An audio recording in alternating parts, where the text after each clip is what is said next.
Thank you for watching this voter registration webinar for out-of-state students. So today's presenters, myself, I'm Ari Hartman. I'm a Pasteur Center Fellow studying political science.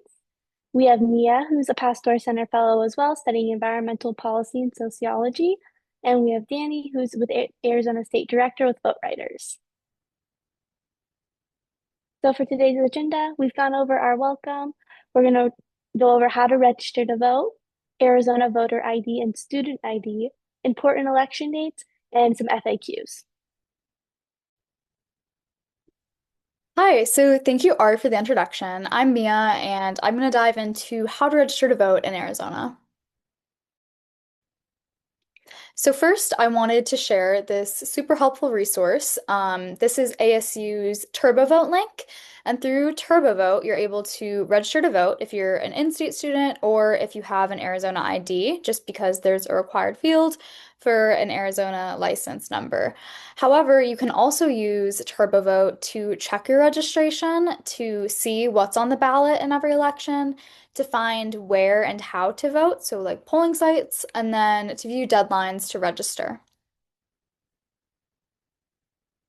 So now, voting as an out-of-state student, before you start, it's important to know you have the right to choose to vote in either your home state or through your Arizona address. So you can vote in Arizona because you live on campus for 7 months of the year, but if you choose to do that, you can't vote in your home state. So every time your address changes, you should update your registration, which is something else important to note. As college students, you might be living in a dorm one year and then moving to an apartment the next year, and so every time you do change that address you're living at, you do have to update your registration. Something else for students in Alaska, registering to vote in a different state might disqualify you from receiving your annual dividend from the Alaska Permanent Fund. And so, how do you know if you qualify as an Arizona resident? So, a new registrant must be a resident of Arizona for at least 29 days before the next election or the election you're trying to vote in. And then you also must show proof that Arizona is where you live, which we'll dive into on some of these next slides.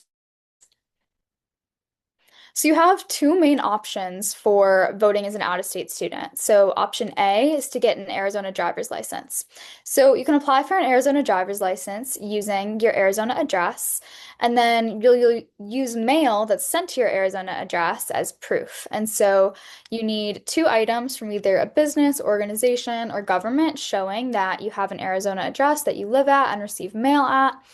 And then once you have your Arizona license, you can register to vote, but it will be for a federal only ballot unless additional documentation is provided.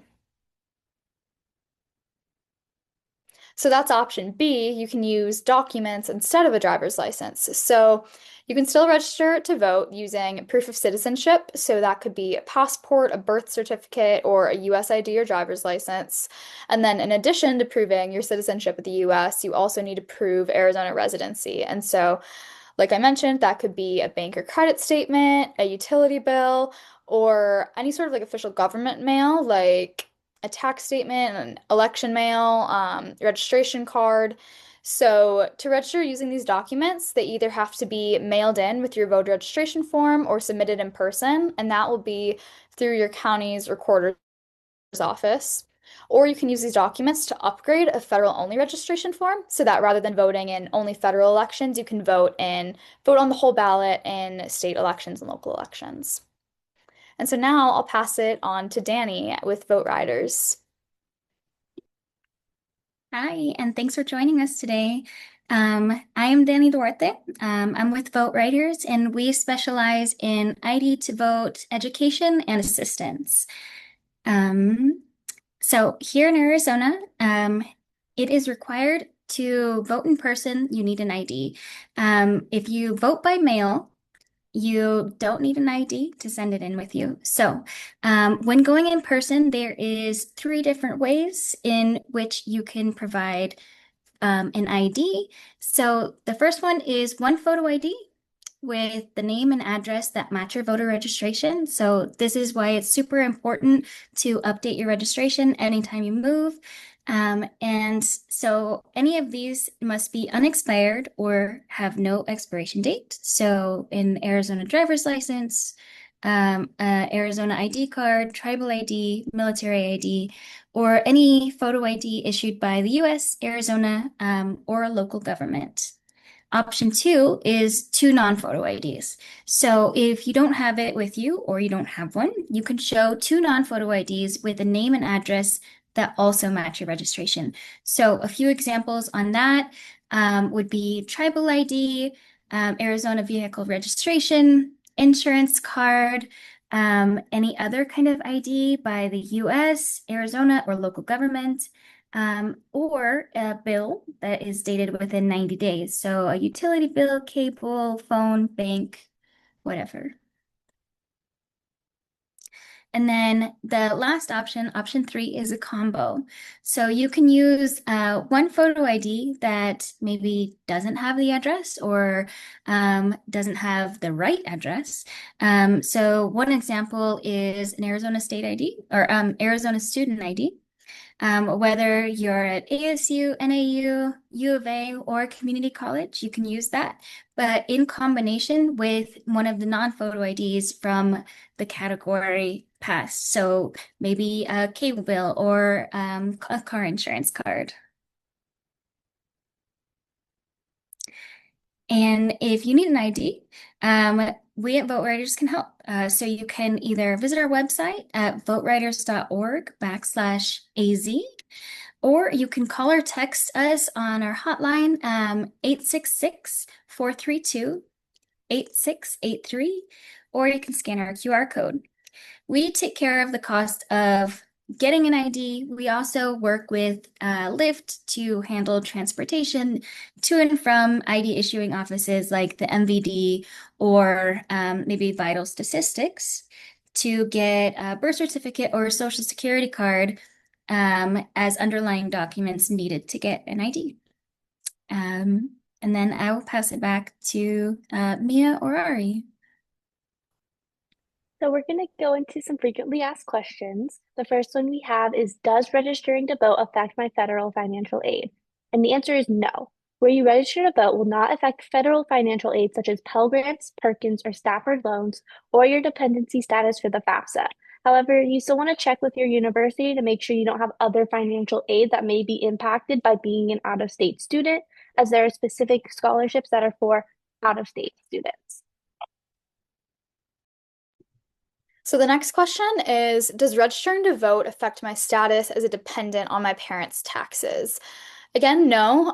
Being registered to vote in a different address from your parents does not prevent them from claiming you as a dependent on their taxes. So that doesn't matter. Don't worry about that.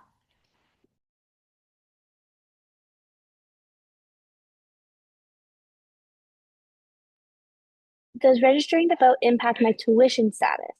No, being deemed out of state for tuition purposes does not prevent you from choosing to register to vote in your campus community.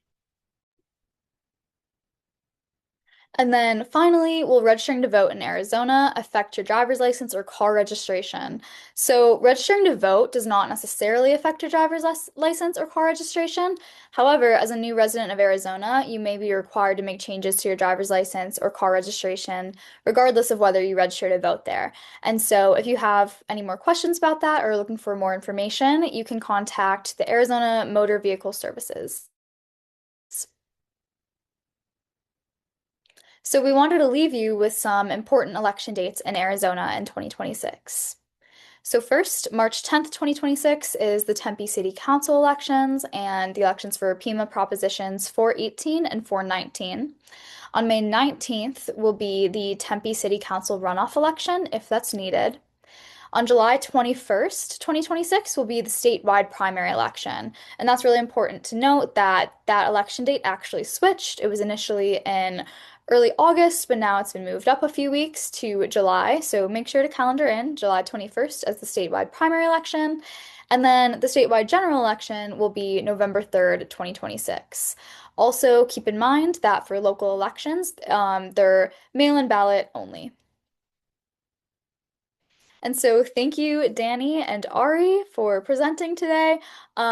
We left some resources here. This is the VoteRiders website and the Pasteur Center website. Both can answer many of your questions and have resources about all this information. So thank you again.